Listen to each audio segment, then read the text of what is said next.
Hi, my name is Rich Knight. I'm the pastor of Trinitarian Congregational Church here in North Andover. I want to talk to you for a few minutes about prayer. A lot of people feel guilty about their prayer lives.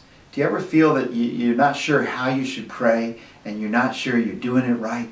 Am I praying well enough? Am I eloquent enough? Am I saying the right words to God? Well, we sometimes get the idea that prayer has to be long and wordy and eloquent to be heard.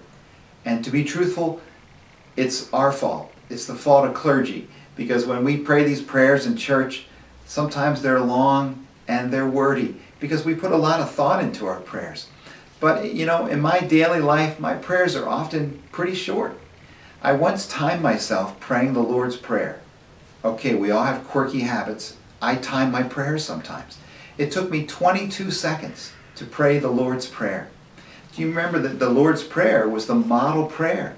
Jesus said, when you pray, pray in this manner. Pray in this way. And then he gave us a prayer that takes about 22 seconds to pray. Your actual mileage may vary. In the book of Nehemiah, the book starts off with a prayer, a pretty long prayer. If you saw it written out, you'd say, boy, that's a long prayer. Well, it once took me 1 minute and 33 seconds to pray it. Again, I don't make fun of your quirky things that you do.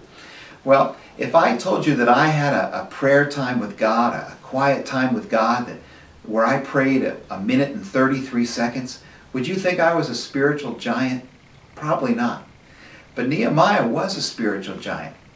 In the second chapter of Nehemiah, he is looking sad in front of the king. And the king says, oh, what's the matter? And Nehemiah says, and then I prayed to the Lord, and I said to the king, my city lies in ruins, and the wall around my city is in ruins.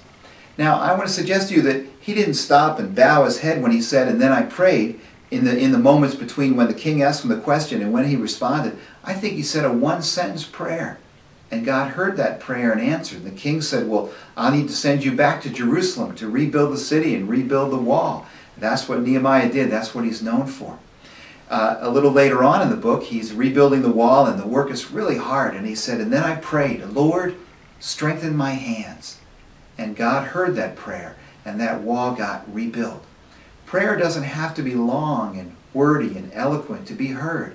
Just say what's on your heart to God. If somebody comes to your mind that you're thinking about, you know there's a struggle in their life, maybe an illness or some sort of hardship. God bless them this day. Help them this day. You're driving down the street and you drive by somebody's house and you know there's some heartache inside that house. Or maybe there's somebody who's unemployed there. You can pray right when you're driving your car. And of course, you don't want to close your eyes and bow your head when you're driving. So God, bless them today. Bless the folks within that home. Try these one-sentence prayers. Some people call them flash prayers. John Calvin, the great Protestant reformer, encouraged his followers to pray when they woke up in the morning, to pray, to say grace before every meal, and to pray again when they lie down for sleep, and then to pray these flash prayers throughout the day.